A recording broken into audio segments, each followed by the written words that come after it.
Hi, I'm Emily Roblin. I come from Toronto in Canada, but I have been living and working in Beijing for about 5 years. I just celebrated my 29th birthday, and last year, at the beginning of 2010, I founded LEAP Training and Consulting Services China. The reason I originally came to Beijing was because I was considering a future in public administration, working with the Board of Education at the municipal level in Toronto. And in Toronto, there is a growing Mandarin Chinese population. And so for public administration and public education, it was really important for me to understand something about the Chinese population. And when I did my master's degree at a university in Toronto, I did my master's degree in the area of public policy and administration. I was the president of the university for graduate students. And it was quite interesting because it was Toronto is a very multicultural city, and I had great challenges connecting with some of the international students from China. So I decided upon graduation to pack up my bag and move to Beijing for a year to just take part in some language and cultural studies. Once I got here, I fell in love with the international community, Chinese culture, and really the atmosphere of Beijing. Since I've been here in these 5 years, I've become very involved with corporate training. So I worked for 2 years as the director of studies of a company that does both language training and cross-cultural training. For them, I was responsible to do all of their teacher training as well as program development. For me, in the years that I've been working here before, I really started to see some of the common challenges that Chinese professionals face, and as well some of the challenges that non-Chinese professionals working in China face. So LEAP has really come about in response to this demand for these kind of training programs. The vision of LEAP is to improve global communication, and we do that through a variety of training programs. So some of our programs are geared towards Chinese professionals who are either working in multinational companies or they're in a context where they work with global clients or global colleagues. And those programs are about understanding the cross-cultural communication challenges and developing the communication skills to communicate effectively in English. Then we have other programs that are geared towards non-Chinese professionals but who are doing work here or are often in China. Our third area is multicultural team building, where we really improve team functioning, team efficiency, and decrease miscommunications caused by cross-cultural challenges. As a non-Chinese professional working in China, there are many obstacles you must face when opening a new company. So the steps that we've taken to register the company have been first partnering and localizing the company here in China, but also trying to maintain connections with the global community. So now we're legally able to do business here, but it has been a step-by-step process to do that. There's different kinds of organizations. For a lot of non-Chinese professionals, they register their companies in Hong Kong, and this allows you to bypass some of the challenges with tax and different kinds of administrative procedures.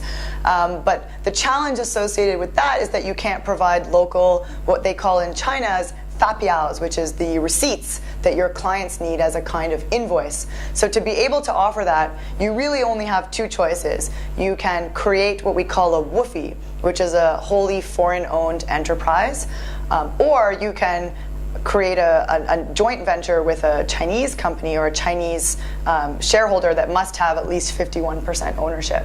So for a lot of young entrepreneurs, young female entrepreneurs, it's a step-by-step process, because perhaps opening a WFOE, which does require some foreign investment, some money to come in from outside the country, sometimes it's a step-by-step process to decide where you need to be given the stage of your clients.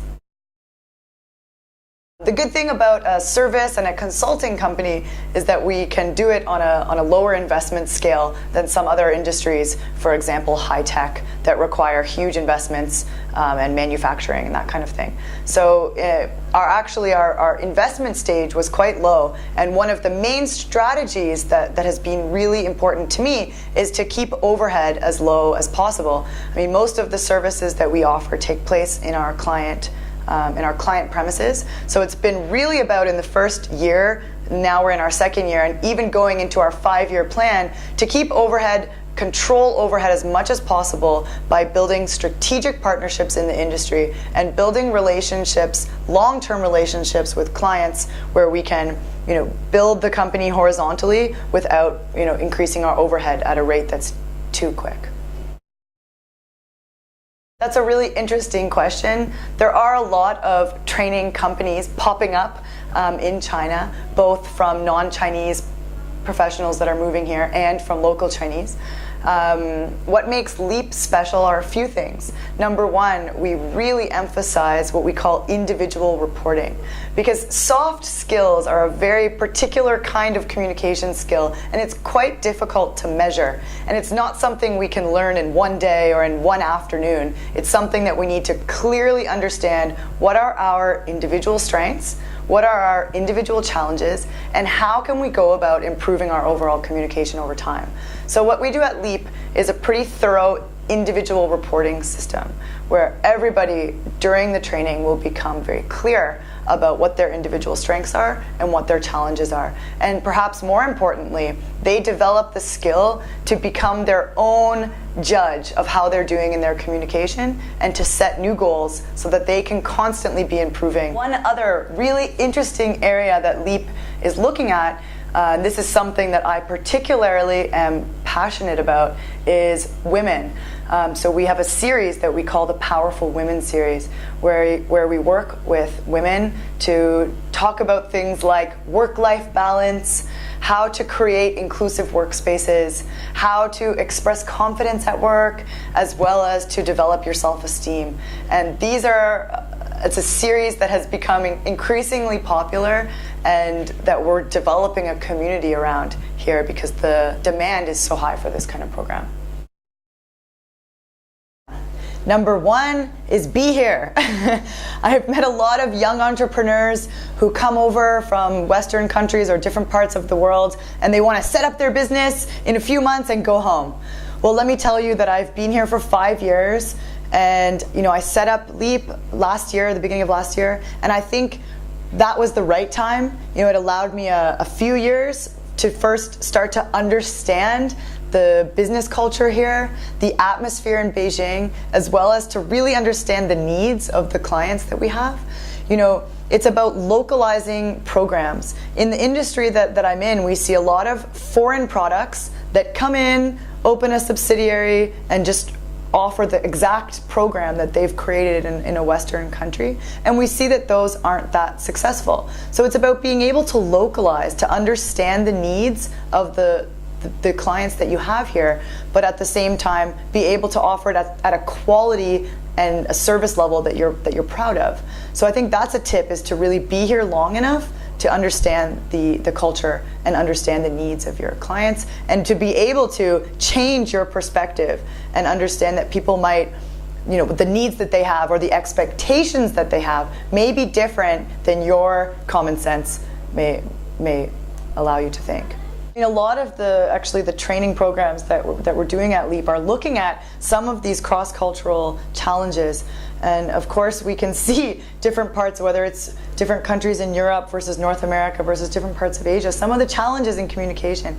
And I think one of the biggest parts as a non-Chinese trying to start a company and build a team in China is this hierarchy, or I guess we could say. In Western countries, we tend to be a little bit more horizontal. In other words, we are participatory. As leaders, a good leader in the West is expected to be a good listener. A good leader in the West is expected to really, consult with the people around them to find the best ideas to do things and to improve the ways. Now in China, I'm not suggesting that we shouldn't do that, but it's a very different culture here that is much more vertically aligned. So in other words, for Chinese, they're very much trained to, pay attention to the respect that they're paying to the people above or below them. So if you're somebody who's in a senior leadership position and you turn in a meeting to ask people what they think about something, their mouths will open because they're wondering why you don't know. Because in the Chinese mind, the big leader should have the answers.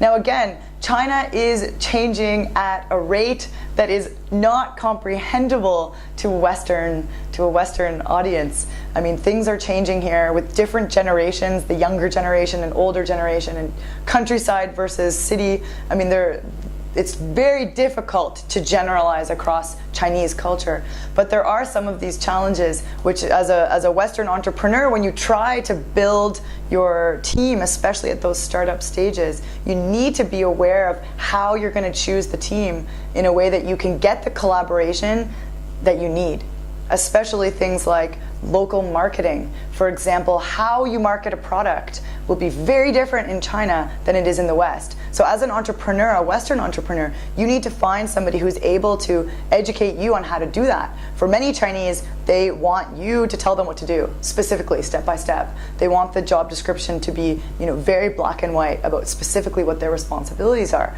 And I think that's one of the greatest challenges that you see. And when you hear these stories of companies that crumble, it's because of those kinds of misunderstandings.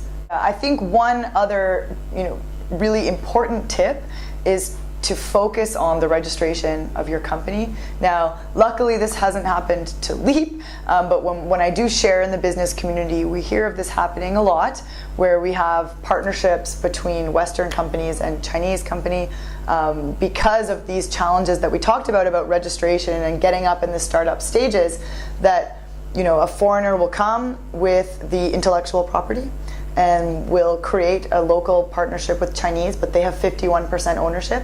That everything will be great in the startup phase, and then once the company starts growing, we see essentially the foreigner lose the legal right in the company. And when the foreigner tries to take legal action, actually all of the legal rights lie with the Chinese entrepreneur, the Chinese partner in the company. So this is something that I think non-Chinese professionals absolutely need to be aware of when they're in the startup stages, is their rights, the intellectual property that they're bringing, and how the teams that they're building here on the ground, how that trust is ingrained. And I think, as I said before, in terms of advice, it's about being here. Some of these entrepreneurs that are trying to create strong links with China from abroad by just choosing a Chinese partner, really you need to be here and watch it flourish before you can really take a step out. Other tips is about building a network. There's no reason as an entrepreneur, even if you're in the very startup stages,